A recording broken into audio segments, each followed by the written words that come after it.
carnivorous plants have developed a terrific array of weird and wonderful adaptations that help them flourish in nutrient-poor environments. Enter the world of predatory plants if you dare, and discover their inventive assortment of traps and sticky tricks.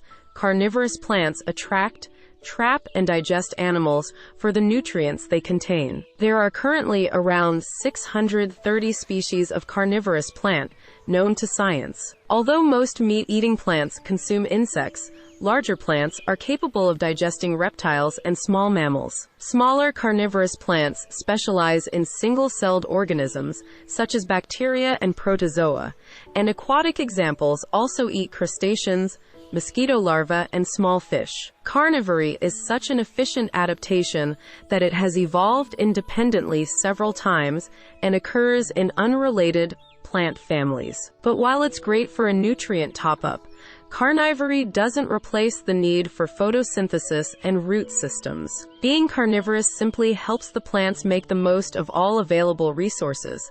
The habitats of carnivorous plants are varied but usually involve wet, low-nutrient sites, including bogs, swamps, water bodies, watercourses, forests, and sandy or rocky sites. Carnivorous plants can be found on every continent except Antarctica, and there are many species native to the UK, including sundews, butterworts, and bladderworts. Common butterwort, Pinguicula vulgaris, grows throughout the UK on bogs, fens, wet heaths, and moors. This plant employs sticky mucilage on the leaf surface to secure its prey. Purple blossoms appear atop a long stalk to help keep pollinators from their carnivorous leaves. Found only near the summit of Mount Victoria on the island of Palawan in the Philippines, Attenborough's pitcher plant, Nepenthes attenboroughi, is critically endangered. One of the largest of all carnivorous plants, it grows 1.5 meters tall and produces pitchers that are 30 centimeters in diameter,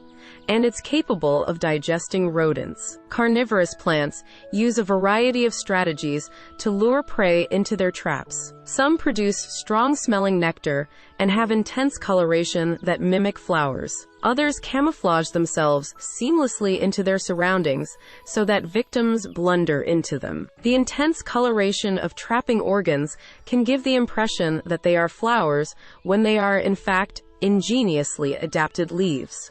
Carnivorous plants keep prey separate from useful pollinating insects by growing their real flowers at the end of long stalks, which blossom as far as possible from tempting and deadly digestive organs. Most carnivorous plants produce digestive enzymes that dissolve their prey into a nutritious bug stew. Some provide an enticing home for symbiotic bacteria that they depend upon to break down their catch for them. Though there are hundreds of species, each with unique adaptations, carnivorous plants can be classified into 5 groups based on their trapping methods: pitfall, adhesive, snap, snare, and suction. Pitfall-type traps are formed by a single leaf or rosettes, forming tubular or pitcher-shaped traps. Prey is drawn to nectar at the pitcher rim. A slippery substance at the rim causes prey to lose its footing and slip into the base, which is filled with digestive fluid. Endemic to Borneo, the giant montane pitcher plant, Nepenthes raja, is the largest carnivorous plant in the world. Its urn-shaped traps grow up to 41 centimeters tall, with a pitcher capable of holding 3.5 liters of water. Scientists have observed vertebrates and small mammals in their digestive fluid.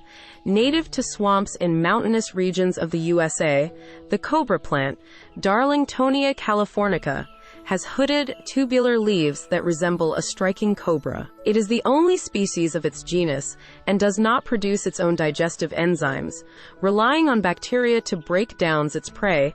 Adhesive traps lure insects and other small prey with sweet, sticky droplets that look like nectar or dewdrops. Small insects are immobilized by the sticky slime, and larger victims may struggle to break free, coating themselves further in the mucilage.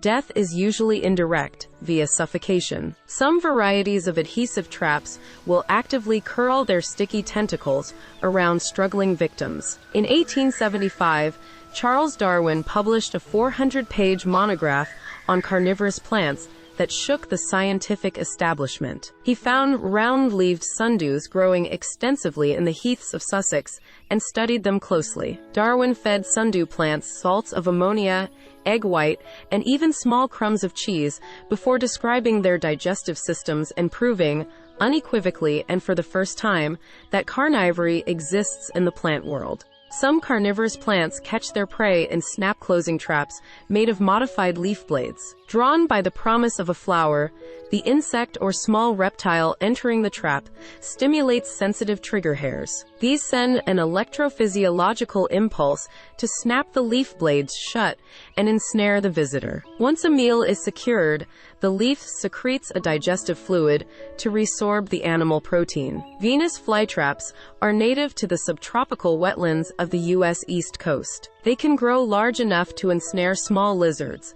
The water wheel plant, Aldrovanda vesiculosa, is an aquatic plant and the only underwater snap trap carnivore. Water wheel plants grow worldwide in nutrient-poor freshwater swamps. Their tiny traps grow up to 1 centimeter in length and capture prey, including mosquito larvae, small fish, and tadpoles. Disguised as safe and delicious root structures, snare traps specialize in capturing single-celled organisms such as protozoans and ciliates, which they attract through chemicals. Organisms enter the snare trap through opening slits in tubular projections, and unidirectional hairs shepherd the tiny organisms into a digestive bladder. The corkscrew plant, Genlacea violacea, is native to South America and develops small purple blossoms. The image above shows the spiraling subterranean traps. Inside are tiny hairs that force prey into the plant's equivalent of a stomach. Native to North America,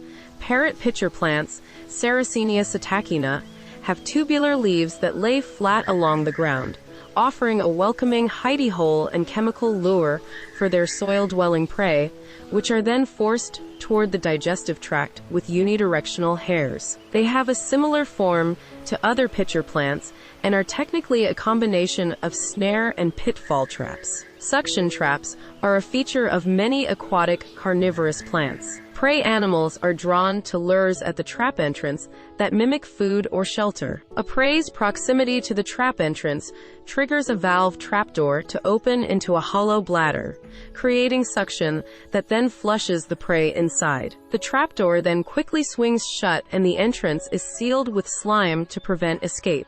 Clump of aquatic bladderwort Utricularia vulgaris from the UK with transparent bladder traps. The filament-like shoots of aquatic bladderworts mimic algal threads that attract food for small crustaceans.